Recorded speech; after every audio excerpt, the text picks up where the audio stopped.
On February 24th, Key of David UK presenter Stephen Flurry conducted a live online appearance campaign. The following program is adapted from the live online lecture Mr. Flurry gave to Philadelphia Trumpet News Magazine subscribers on February the 24th. The Trumpet Daily.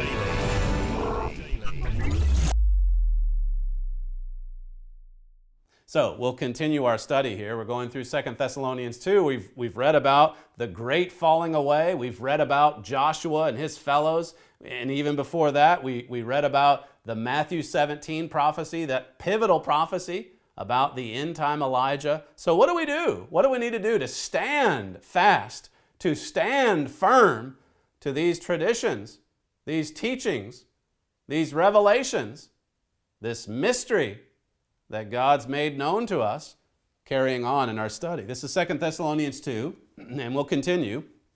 Reading in verse 13, it says, "But we are bound to give thanks always to God for you, brethren, beloved of the eternal, because God has from the beginning chosen you to salvation through sanctification of the Spirit and belief of the truth." God has chosen us, it says here.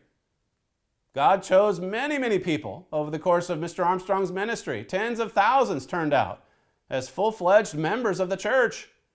But for whatever reason, you can look at the parable of the sower and see how that, whether it's because of selfish interest or persecution maybe, or just plain old spiritual lethargy, just plain spiritual laziness, they fall away from the truth en masse. Most of them, 95% of God's people, 99% of the ministry, the ones who should be tenaciously guarding the truth, they're not doing it. They've let it go. Verse 14, it says, "Whereunto he called you by our gospel to the obtaining of the glory of our Lord Jesus Christ." And then verse 15 continues, "Therefore, brethren, stand fast and hold the traditions which you have been taught, whether by word or our epistle." Stand fast. The Revised Standard Version says, stand firm. Be immovable, unshakable, spiritually speaking. We need to be shaken up by what has been fulfilled, as I said in the first segment. But spiritually, as far as our foundation goes, we need to stand firm in these traditions. That's what the meaning is here. Instructions or teachings of the past. That's our bedrock foundation. Clark's commentary says the Greek wording here signifies anything delivered in the way of teaching. In other words, hold on to those past instructions. Now that would certainly include Mystery of the Ages, this book that Mr. Armstrong wrote in the last year of his life. And then soon after he died, that administration that succeeded him, they went to work destroying all of this truth, burying this truth. And then coming to 1997, we started printing it and distributing it and sending it around the world. And that organization took us to court to try to stop us.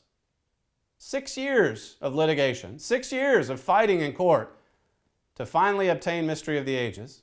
And that's not all. The incredible human potential, the missing dimension in sex, the United States and Britain in prophecy, the Ambassador College correspondence course, the Bible correspondence course, many booklets, all of that truth. The autobiography of Herbert Armstrong, a wonderful book. We have all of that to offer freely now.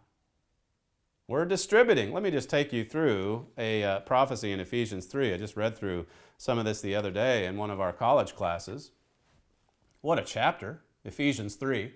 What a book, the entire book of Ephesians. In chapter 1, where Paul talks about us receiving all of these spiritual blessings and just how thankful we ought to be. Not for the physical things. God gives us a lot of physical wealth too, a lot of physical blessings too. But what about the spiritual wealth that He's given to the church in these last days? Restore all things. What about that? How thankful are you for that truth? Do you tenaciously hold on to it? Well, as you'll see here from Ephesians 3, there's more to it even than just holding on to that truth. Ephesians 3 here, verse 7, it says, "Wherefore I was made a minister," this is Paul writing, "according to the gift of the grace of God given unto me by the effectual working of his power, unto me," verse 8, "who am less than the least of all the saints." Paul had persecuted God's people before his conversion, so he really used that as a motivation to do more for God. His life before conversion was just wretched. It was hateful, as he was chasing after God's people, trying to persecute them and kill them. And then God brought him down. God struck him down and converted him to the truth. And Paul, from that point forward, he said, "My life is yours. Do with it what you will. I belong to you. I'm a slave of Jesus Christ. Whatever it is that you want for me to do, I'll do it." He dedicated his life to God from that point forward. That's what we need to do. What an example. Notice verse 9. This is what he went out there and did. "And to make all men see what is the fellowship of the mystery, which from the beginning of the world has been hid in God, who created all things by Jesus Christ." He went from being the least of all the saints to then going and making known the mystery.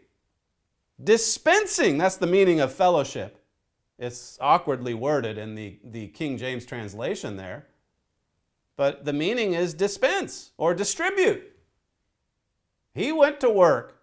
After his conversion, he went to work distributing God's truth. This mystery that had been hidden from ages. You think about that as it relates to the title of this masterpiece, Mystery of the Ages. This mystery made known. Paul wanted to get it out there, and so did Mr. Armstrong. Right before he died, he handed out Mystery of the Ages to the sophomore class at Ambassador College, and he talked about how thrilled he was to be able to hand them out. And then they just went on a campaign. They blitzed newspapers, TV ads, everything to get that book out. They put it in bookstores, and it was going out. Hundreds of thousands of copies of Mystery of the Ages. They serialized it in the Plain Truth. That went to 8 million people. He said, "I want to reach the largest audience possible with this message." And then his successors promptly buried it, destroyed it. They even destroyed excess copies of the book. And then they come along later and said they had a Christian duty to keep it out of print, to keep it out of your hands. So what do you do when someone says, "You can't have the truth. You can't hold on to this truth anymore"? Well, if you're spiritually minded, you go and fight for it, just like we did. And no other group did that. No other group wanted it. No other group cared about the truth in Mystery of the Ages. Not enough to fight about it. Not enough to go to court and to fight over it. This is a worthy fight, if ever there was one. A worthy call to stand up for God's truth. And that's what we did. So Paul, he went out and dispensed with this message and said, you can go back and read this verse. Well, let me just read it again. To make all men see what is the dispensation of the mystery. So his job was to not only go out and dispense with this truth, but he had to make men see that they needed to get behind that work, that they needed to tenaciously fight for the truth, that they needed to dispense with this message, not hold on to it selfishly. Well, I have my one copy on my shelf, so I don't have to do anything else. If that one copy on your shelf really does move you and motivate you like it should, then you will be stirred to action, just like we were in 1997. In the booklet, Prophesy Again, my father said this. He's commenting on Ephesians 3:9. He says, in other words, for something to be dispensed, somebody has to do it. You must have people who are willing to declare the mystery to the world, not just possess it for themselves. God's very elect have been given that responsibility. We have that responsibility to declare the mystery, to reach the largest audience possible. And so we're doing anything and everything that we can to get the message out. There's a lot of noise out there for sure. All these new technologies that we're able to use. This is the positive side of it, but then you see every day, you see the negative side to these technologies and just how Satan is bombarding us with so much in the way of deviant behavior. It's just on display, non-stop, every day. There's a lot that he's distracting the people of this world with, and it does take some dedicated, focused attention on God's truth.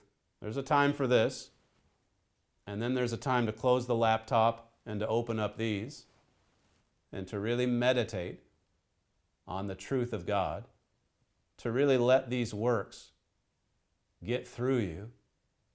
You go to work and get through them yourself, but the objective here really is for the work to get through to you. And you read Mystery of the Ages, you study it, and then you know, boy, I've got to do something with this. This has been hidden from the ages. For ages and ages it's been hidden. And now it's been made known. I want to make all men see this. That doesn't mean we go on an individual soul-saving crusade. Far from it. We get behind the work of God. We get behind the Key of David. We get behind the Trumpet and the Trumpet.com. We get behind all of the programming that you hear coming out from kpcg.fm. Every day, here's a live stream video on a Sunday afternoon or a Sunday morning or a late Sunday night or early Monday morning.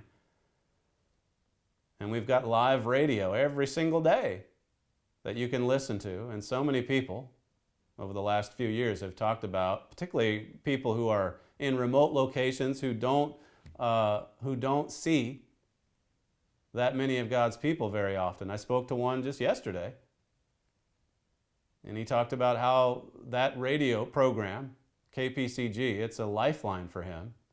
It really does keep him locked in to the truth. We need that because there's so much noise.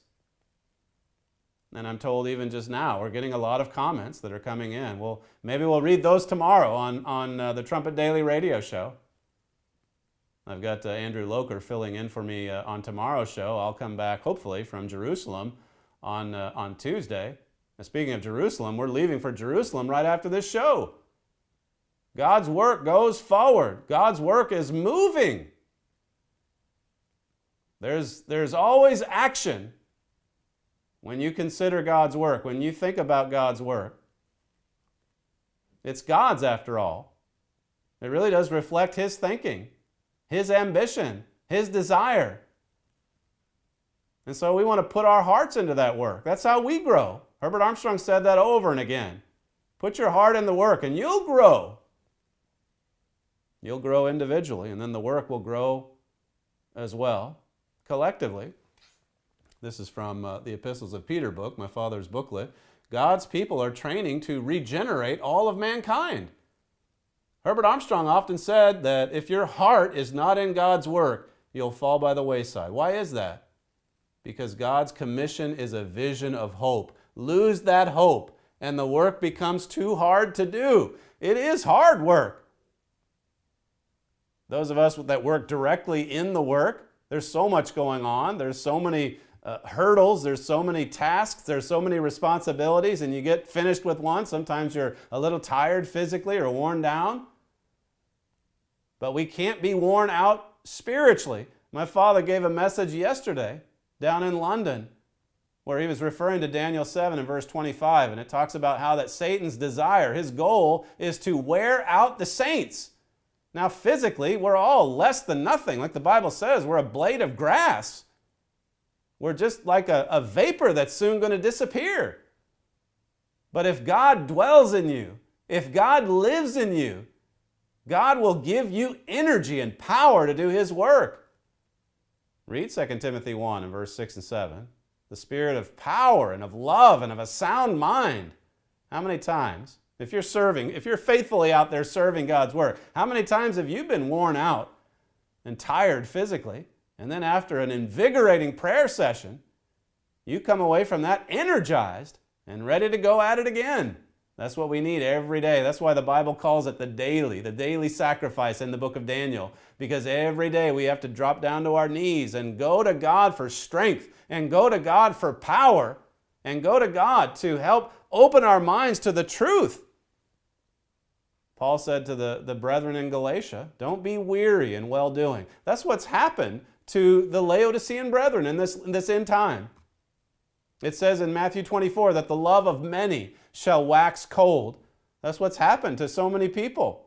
They had the love of God. That's what that passage is talking about, agape love. They had it. They were filled with God's love, but it waxed cold.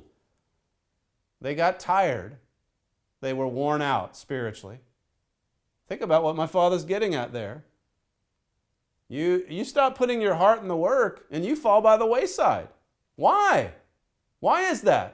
Well, he explains, because God's commission is a vision of hope. And if you lose that hope, then the work becomes too hard to do. It is hard work. It's the straight and narrow way. But the vision is what keeps us motivated. We're going to regenerate all of mankind. God is reproducing himself. We're the family of God. We're the bride of Christ. And we're working together with Christ to declare this glorious message. Look at Amos chapter 9. Amos chapter 9. This is the passage these are familiar passages if you've read much of our material. This passage here about raising the ruins. Amos 9 in verse 11.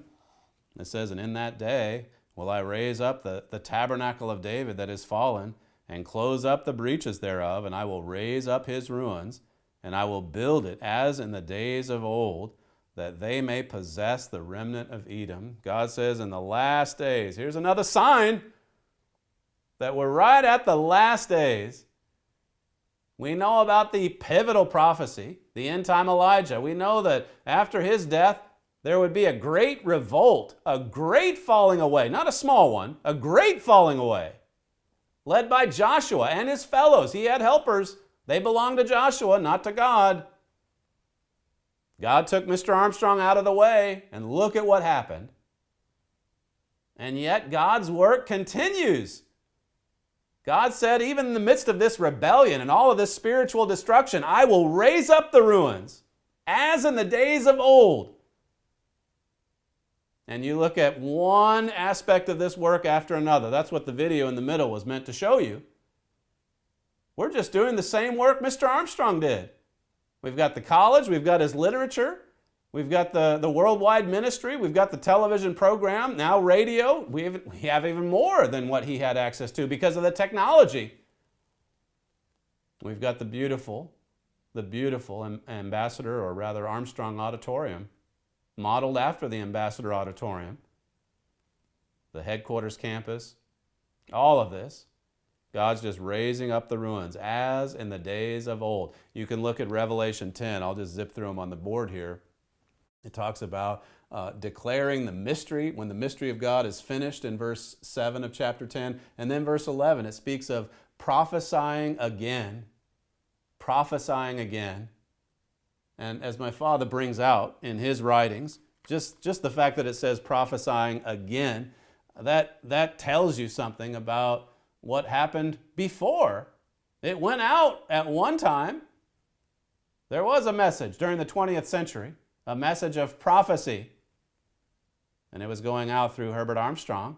And so here we are, just carrying on in that same tradition. Here's another clip from Herbert Armstrong. This goes back to a sermon he gave in 1983. Again, it revolves around this pivotal prophecy of that end-time voice crying out in the wilderness. Now it is speaking about a second, just as the second coming of Christ, the second coming of a messenger to prepare the way before him. As John the Baptist was the physical messenger in the physical wilderness of Jordan, so there would be a messenger with a message, with a voice crying out in the spiritual wilderness of the modern 20th century and the last half of the 20th century. preparing the way for the great spiritual Jesus to come to his spiritual temple, and you were that temple, a spiritual temple. That's Herbert Armstrong from 1983, a voice crying out, the spiritual temple that is the church. Prophecy being fulfilled, and here is God's remnant work today. He's raised up the ruins just like he did as in the days of old. And here we are rebuilding everything God built through Herbert Armstrong. It's the same work. It's an extension of that very work that you can read about in Raising the Ruins, that you can read about in his autobiography. It's all built right on top of that foundation, that sure foundation. Let me take you to a quote by Mr. Armstrong. This is from 1967. He says, "We come now to the final stretch of the work." He says, in a mile or two-mile race, officials fire a revolver in the air as the runners begin the last lap. They call it the gun lap. This work of God leading to Christ's coming has now entered its gun lap. We must now put on the final extra burst of effort for the very few remaining years. We only have a few years left, and we need that one final burst. You need it individually, and the church needs it collectively. And we're very grateful for our faithful membership and for co-workers and donors scattered all over the earth. But we need more of you to take on more, to become more devoted to the truth, more committed to this way of life, more willing to make changes, to truly repent before God, and to be filled with power, to be filled with God's Spirit. God's Spirit is the Spirit of power and of love and of a sound mind. You need that soundness in this world that's just gone crazy. We'll tell you more about that on our daily radio show. Just one last few verses here. This is Amos, continuing in Amos 9. Here again, just to give you the time frame here. It says, "Behold, the days come." So this is following the raising the ruins. It says, "And behold, the days come, says the Eternal, that the plowman shall overtake the reaper, and the treader of grapes, him that sows seed, and the mountains shall drop sweet wine, and all the hills shall melt. And I will bring again the captivity of my people of Israel, and they shall build the waste cities," it says, "and inhabit them. And they shall plant vineyards, and drink the wine thereof. And they shall also make gardens, and eat the fruit of them. And I will plant them upon their land, and they shall no more be pulled up out of their land, which I have given them, says the Eternal your God." Such a wonderful, hopeful conclusion to this prophecy. There is a lot of bad news in the very near future, but that's only temporary. It's leading, this work that you support, it's leading right into the wonderful world tomorrow, where we're just going to keep building, where we're just going to keep raising the ruins, and we're going to spread this, studios like this, colleges like Armstrong College, structures like Armstrong Auditorium. They're going to be popping up all over the earth as Jesus Christ and his bride fill this earth with God's truth. That's just in a very few years. It's just ahead of us. It's just around the corner. Well, as I said earlier, in just a few minutes, a few of us here from Edstone, we are off to Jerusalem, anxious to carry on with the next project, and anxious also, as I said earlier, to get your feedback. We welcome your feedback. I think it was live at thetrumpet.com if you'd like to comment. Quite a few comments have come in, as I said. And I'm told that we'll try, as we conclude or as we wrap up this program, we'll try at the very end here to finish off with that 3-minute video that we couldn't play in the middle of the show.